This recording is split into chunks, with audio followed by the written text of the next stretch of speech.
News first channel ವೀಕ್ಷಕರಿಗೆ ಭವಿಷ್ಯ ಈ ದಿನ ಕಾರ್ಯಕ್ರಮಕ್ಕೆ ಸ್ವಾಗತ. ಮೊದಲು ಮೇಷರಾಶಿ.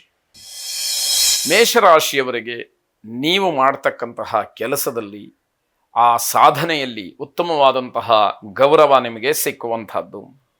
ಯಾವ ಕೆಲಸಕ್ಕೆ ನೀವು ಕೈ ಹಾಕ್ತಿರೋ ಅಲ್ಲಿ ನಿಮ್ಮ ಕೆಲಸ ಬೇರೆಯವರಿಗೆ ಮಾದರಿಯಾಗುವಂತಹ ರೀತಿಯಲ್ಲಿ ಇರುತ್ತೆ ಅನ್ನುವಂಥದ್ದನ್ನು ಗಮನಿಸಬೇಕು.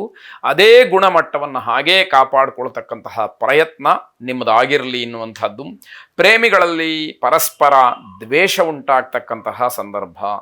ಒಬ್ಬರನ್ನೊಬ್ಬರು ಪರಸ್ಪರವಾಗಿ ಅರ್ಥ ಮಾಡಿಕೊಳ್ಳದಲೇ ಯಾರು ಯಾವ ಮಾತನ್ನು ಆಡ್ತಾರೋ ಅದಕ್ಕೆ ತದ್ವಿರುದ್ಧವಾದಂತಹ ಮಾತುಗಳನ್ನು ಆಡ್ತಾ ಪರಸ್ಪರವಾಗಿ ದ್ವೇಷವನ್ನು, ಮನಸ್ತಾಪವನ್ನು, ಒಬ್ಬರಿಗೊಬ್ಬರು ಆಗದೇ ಇರತಕ್ಕಂತಹ ರೀತಿಯಲ್ಲಿ ವಾತಾವರಣವನ್ನು ಸೃಷ್ಟಿ ಮಾಡ್ಕೊಳ್ತಕ್ಕಂಥದ್ದಾಗತ್ತೆ.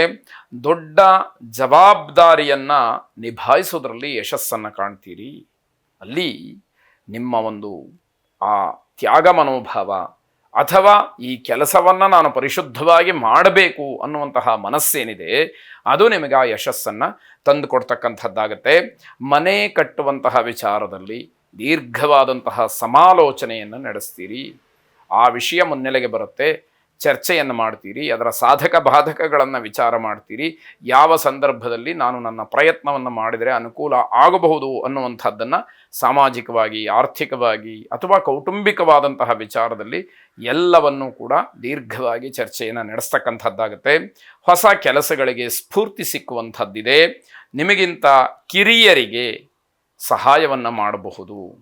ನಿಮಗೆ ಎಷ್ಟು ಸಹಾಯವನ್ನು ಮಾಡೋದಕ್ಕೆ ಯೋಗ್ಯತೆ, ಅರ್ಹತೆ, ಮನಸ್ಸು ಎಲ್ಲವೂ ಇರುತ್ತೋ ಅಷ್ಟನ್ನು ಬಳಸಿಕೊಂಡು ನಿಮಗಿಂತ ಕಿರಿಯರಿಗೆ, ಅಂದರೆ ಅಗತ್ಯ ಇರತಕ್ಕಂಥವ್ರಿಗೆ ಅಂತ ಬೇಕಾದರೂ ಕೂಡ ಅರ್ಥವನ್ನು ಮಾಡಿಕೊಳ್ಬಹುದು. ಆ ರೀತಿಯಲ್ಲಿ ಸಹಾಯವನ್ನು ಮಾಡೋದಕ್ಕೆ ಮುಂದಾಗ್ತೀರಿ. ಚಂಡಿಕಾ ದುರ್ಗಾ ಪರಮೇಶ್ವರಿಯನ್ನು ವಿಶೇಷವಾಗಿ ಪ್ರಾರ್ಥನೆ ಮಾಡಿ ಅನುಕೂಲ ಇರತಕ್ಕಂಥವರು ಚಂಡಿಕಾ ಪಾರಾಯಣವನ್ನು ಮಾಡಿಸಿ ಶುಭವಾಗಿ. ವೃಷಭ ರಾಶಿ. ಸಂಗೀತದಲ್ಲಿ, ಭರತನಾಟ್ಯದಲ್ಲಿ, ಕಲೆಗಳಲ್ಲಿ ವಿಶೇಷವಾದಂತಹ ಆಸಕ್ತಿಯನ್ನು ತೋರಿಸ್ತೀರಿ. ಅಂತಹ ಯಾವುದೇ ಕಾರ್ಯಕ್ರಮಗಳಿದ್ದರೂ ಕೂಡ ಭಾಗಿಯಾಗಬೇಕು ಅನ್ನುವಂತಹ ಮನಸ್ಸನ್ನು ಹೊಂದಿರ್ತೀರಿ. ಅದಕ್ಕೆ ಪ್ರಯತ್ನವನ್ನು ಕೂಡ ಮಾಡ್ತಕ್ಕಂಥದ್ದಾಗತ್ತೆ. ಕುಟುಂಬದ ಕಲಹವನ್ನು ಅರ್ಥ ಮಾಡಿಕೊಳ್ಳದಲ್ಲೇ ಮತ್ತೆ ಮತ್ತೆ ಜಗಳ ಮಾಡ್ತೀರಿ. ಮನೆಯಲ್ಲಿ ಆಗ್ತಾ ಇರತಕ್ಕಂತಹ ಜಗಳವನ್ನು ಯಾತಕ್ಕೋಸ್ಕರ ಆಗ್ತಾ ಇದೆ ಅಂತಲೇ ಯೋಚನೆ ಮಾಡ್ದಲೇ ಏನೋ ಜಗಳ ಪ್ರಾರಂಭ ಆಯಿತು, ಇನ್ನಷ್ಟು ಮತ್ತಷ್ಟು ಜೋರಾಗಿ ಅದನ್ನು ಮುಂದುವರಿಸ್ಕೊಂಡು ಹೋಗ್ತಕ್ಕಂಥದ್ದಾಗತ್ತೆ ಹೊರತು ಅದನ್ನು ನಿಲ್ಲಿಸೋಣ, ಅದರಿಂದ ಆಗ್ತಕ್ಕಂತಹ ತೊಂದರೆಗಳೇನು, ಯಾವುದಕ್ಕೋಸ್ಕರ ಈ ಜಗಳ ಆರಂಭ ಆಯಿತು, ಇವ್ಯಾವುದೂ ಕೂಡ ಯೋಚನೆ ಮಾಡುವಷ್ಟು ತಾಳ್ಮೆ, ಆ ಒಂದು ವ್ಯವಧಾನ ಇಲ್ಲದೆ ಇರತಕ್ಕಂಥದ್ದಾಗತ್ತೆ.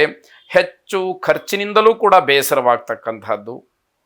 ಹಾಗಾಗಿ ಖರ್ಚು ಮಾಡಿ ಬೇಸರ ಪಟ್ಕೊಳ್ಳೋದಕ್ಕಿಂತ, ಖರ್ಚು ಮಾಡೋದಕ್ಕಿಂತ ಮುಂಚೆ ಆ ನಿಯಂತ್ರಣ, ಆ ಒಂದು ಹತೋಟಿ ನಿಮ್ಮ ಕೈಯಲ್ಲಿ ಇರಬೇಕು ಅಂತಕ್ಕಂಥದ್ದು. ಆಧ್ಯಾತ್ಮಿಕವಾದಂತಹ ಪ್ರಭಾವ ನಿಮ್ಮನ್ನು ಬೆರಗುಗೊಳಿಸುತ್ತೆ. ಅಧ್ಯಾತ್ಮದ ವಿಚಾರ ಬಂತು ಅಂತಾದಾಗ ಹಲವಾರು ದೃಷ್ಟಾಂತಗಳನ್ನು, ಕಥೆಗಳನ್ನು ಅಥವಾ ಮಾದರಿಯಾದಂತಹ ವಿಚಾರಗಳನ್ನು ಕೇಳ್ತೀರಿ, ನೋಡ್ತೀರಿ. ಅದನ್ನು ಅನುಭವಿಸಿರ್ತಕ್ಕಂತಹ ವ್ಯಕ್ತಿಗಳ ಚಿತ್ರಣ ಕಣ್ಣು ಮುಂದೆ ಬಂದು ನಿಲ್ಲುತ್ತೆ. ಆಗ ಅದರಿಂದ ಬೆರಗಾಗ್ತೀರಿ, ಪ್ರಭಾವಕ್ಕೆ ಒಳಗಾಗ್ತೀರಿ ಅಂತಕ್ಕಂಥದ್ದು.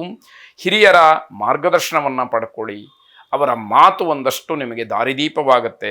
ಹಲವಾರು ವಿಚಾರಗಳು ನಿಮ್ಮನ್ನು ಆವರಿಸಿಕೊಂಡಾಗ ನಿಮ್ಮಿಂದ ಒಳ್ಳೆಯ ಕೆಲಸಗಳಾಗ್ತಕ್ಕಂತಹ ಸಂಕಲ್ಪವಾಗುತ್ತೆ. ಇದು ಅತಿ ಮುಖ್ಯವಾದಂಥದ್ದು.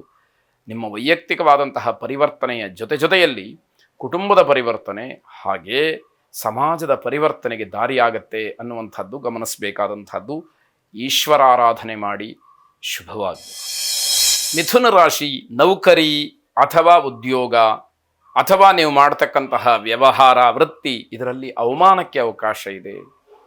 ಯಾವಾಗ ಸಮಾಜಕ್ಕೋ ಅಥವಾ ಯಾವುದೋ ಒಂದು ಸಂಸ್ಥೆಗೋ ವಿರುದ್ಧವಾಗಿ ನೀವು ನಡ್ಕೊಳ್ತಾ ಇದ್ದರೆ, ಅದನ್ನು ವಿರೋಧ ಮಾಡಿಕೊಂಡು ನೀವು ನಿಮ್ಮ ಕಾರ್ಯಚಟುವಟಿಕೆಯನ್ನು ನಡೆಸ್ತಾ ಇದ್ದರೆ ಅಲ್ಲಿ ನಿಮಗೆ ಹಿನ್ನಡೆಯಾಗ್ತಕ್ಕಂಥದ್ದು, ಅಲ್ಲಿಂದ ತೊಂದರೆಯಾಗ್ತಕ್ಕಂಥದ್ದು, ಅವಮಾನವಾಗ್ತಕ್ಕಂಥದ್ದು ಇದು ಸಹಜವಾಗಿ ಆಗೇ ಆಗುತ್ತೆ.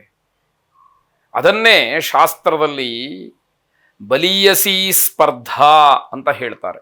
ಅಂದರೆ ನಮಗಿಂತ ಬಲಿಷ್ಠವಾದಂತಹ ವ್ಯಕ್ತಿಯ ಜೊತೆಯಲ್ಲಿ ನಾವು ಅಂದುಕೊಂಡಿರ್ತಕ್ಕಂತಹ ವಿಚಾರಕ್ಕಿಂತ ಬಲಿಷ್ಠವಾದಂತಹ ವಿಚಾರದಲ್ಲಿ ನಾವು ಎಷ್ಟರ ಮಟ್ಟಿಗೆ ಸ್ಪರ್ಧೆಯನ್ನು ಮಾಡ್ತಕ್ಕಂಥದ್ದು ಯೋಗ್ಯವಾದ್ದು ಇದನ್ನು ಗಮನಿಸಬೇಕು. ಇಲ್ಲ ಅಂತಾದರೆ ನಮ್ಮ ಅವನತಿಗೆ ನಾವೇ ಕಾರಣವಾಗ್ತೀವಿ ಅನ್ನುವಂಥದ್ದನ್ನು ಶಾಸ್ತ್ರ ಒತ್ತಿ ಒತ್ತಿ ಹೇಳುತ್ತೆ. ಅದನ್ನು ಗಮನಿಸ್ಕೊಳ್ಳದಲೇ ನಾವು ಹೋರಾಟವನ್ನು ಮಾಡ್ತೀವಿ ಅಂತ ಹೋದರೆ ಅದು ಎದುರಾಳಿಗಳ ಶಕ್ತಿ ಬಲ ಯಾವ ರೀತಿಯಲ್ಲಿ ನಮಗೆ ಹಿನ್ನಡೆಯನ್ನು ಮಾಡಬಹುದು ಅನ್ನುವಂಥದ್ದು ಗೊತ್ತಾಗಬೇಕು ಕೂಡ. ವ್ಯಾಪಾರದಲ್ಲಿ ಮೋಸ ಅಥವಾ ನಷ್ಟವಾಗುತ್ತೆ. ಹಳೆಯ ಆರೋಗ್ಯ ಸಮಸ್ಯೆ ನಿಮಗೆ ಮತ್ತೆ ಮತ್ತೆ ಕಾಡುವಂಥದ್ದಾಗುತ್ತೆ. ಹಿಂದೆ ಯಾವುದೋ ಸಮಸ್ಯೆಯನ್ನು ಅನುಭವಿಸಿರ್ತೀರಿ, ಮತ್ತೆ ಅದು ಬರುವಂಥದ್ದಾಗುತ್ತೆ. ನಿಮ್ಮ ಆಲೋಚನೆಗಳಲ್ಲೂ ಕೂಡ ಏರುಪೇರು ಆಗ್ತಕ್ಕಂಥದ್ದಿದೆ. ಹಳೆಯ ವಿಚಾರದಿಂದ ಮನಸ್ಸು ಚಂಚಲವಾಗುತ್ತೆ. ನಾನು ಯಾಕೆ ಹೀಗಿರಬೇಕು, ನಾನೇನೋ ಮಾಡಿಬಿಡ್ತೀನಿ, ಇವೆಲ್ಲ ಆಲೋಚನೆಗಳು ಮನಸ್ಸಿಗೆ ಬಂದಾಗ, ಅದರಲ್ಲೂ ಮಧ್ಯಮ ವಯಸ್ಕರಿಗೆ, ವಿದ್ಯಾರ್ಥಿಗಳಿಗೆ ಈ ರೀತಿಯ ಆಲೋಚನೆಗಳು ಹೆಚ್ಚಾಗಿ ಬರುವಂಥದ್ದಾಗುತ್ತೆ. ನಿಮ್ಮ ಶ್ರಮ ಮೀರಿ ಕೆಲಸವನ್ನು ಮಾಡ್ತೀರಿ, ಪ್ರಶಂಸೆಯನ್ನು ಹೊಂದುತ್ತೀರಿ. ಇದನ್ನು ಎಲ್ಲರೂ ಕೂಡ ಮೆಚ್ಚಬೇಕಾದಂಥದ್ದು.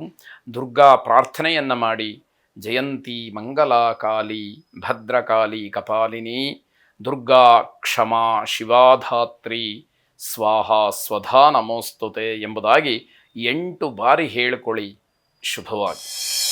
ಕರ್ಕಾಟಕ ರಾಶಿ, ವಿರೋಧಿಗಳಿಂದ ಅವಮಾನವಾಗ್ತಕ್ಕಂತಹ ಸಾಧ್ಯತೆ ಹೆಚ್ಚಾಗಿದೆ. ಹಾಗಾಗಿ ವಿರೋಧಿಗಳ ಜೊತೆಯಲ್ಲಿ ಮತ್ತೆ ಮತ್ತೆ ಏನೋ ಸಮಸ್ಯೆಗಳನ್ನು ಮಾಡಿಕೊಳ್ಳುವ ಬದಲು ಅವರಿಂದ ಅಂತರವನ್ನು ಕಾಯ್ದುಕೊಂಡು ಸುಮ್ಮನಿರತಕ್ಕಂಥದ್ದು ಒಂದಷ್ಟರ ಮಟ್ಟಿಗೆ ಒಳ್ಳೆಯದು ಅಂತ ಹೇಳಬೇಕು.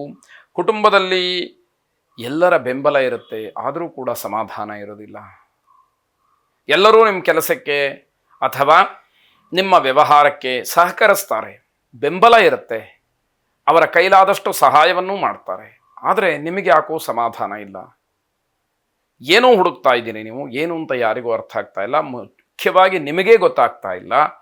ಅದರಿಂದ ಸಮಾಧಾನ ಹೇಗೆ ಸಿಕ್ಕಬೇಕು ಅನ್ನುವಂಥದ್ದು. ಆತ್ಮವಿಶ್ವಾಸದ ಕೊರತೆ ಇರುತ್ತೆ. ನಿಮ್ಮ ಬಗ್ಗೆ ನಿಮಗೇ ಧೈರ್ಯ ಇಲ್ಲ, ಆತ್ಮವಿಶ್ವಾಸನೇ ಇಲ್ಲ. ನಾನು ಯಾವುದಾದ್ರೂ ಒಂದು ಕೆಲಸವನ್ನು ಪರಿಪೂರ್ಣ ಮಾಡಬಲ್ಲೆ, ನನಗಿರತಕ್ಕಂತಹ ಸಮಸ್ಯೆಗಳನ್ನು ಸವಾಲುಗಳನ್ನು ಧೈರ್ಯದಿಂದ ನಾನು ಎದುರಿಸಬಲ್ಲೆ ಅನ್ನುವಂತಹ ನಂಬಿಕೆಯೇ ನಿಮಗಿಲ್ಲ. ಹಾಗಾಗಿ ಯಾರ ಸಹಾಯ ಸಹಕಾರ ಇದ್ದರೂ ಕೂಡ ಅದೆಲ್ಲ ವ್ಯರ್ಥವಾಗುವಂಥದ್ದು, ಉಪಯೋಗಕ್ಕೆ ಬರದೇ ಇರತಕ್ಕಂಥದ್ದಾಗುತ್ತೆ. ಉದ್ಯೋಗದಲ್ಲಿನ ಜವಾಬ್ದಾರಿ ಹೆಚ್ಚಾಗಿರುತ್ತೆ. ಕರ್ತವ್ಯವನ್ನು ತುಂಬ ಗಮನ ಕೊಟ್ಟು ನೆರವೇರಿಸಬೇಕಾದಂಥದ್ದಿರುತ್ತೆ. ದೇವಿಯ ಆರಾಧನೆ, ದೇವಿಯ ಪ್ರಾರ್ಥನೆ, ದೇವಿಯ ಅನುಗ್ರಹವನ್ನು ಬೇಡ್ಕೊಳ್ತಕ್ಕಂಥದ್ದು ಬಹಳ ಮುಖ್ಯವಾಗುತ್ತೆ. ಶುಭವಾಗಿ.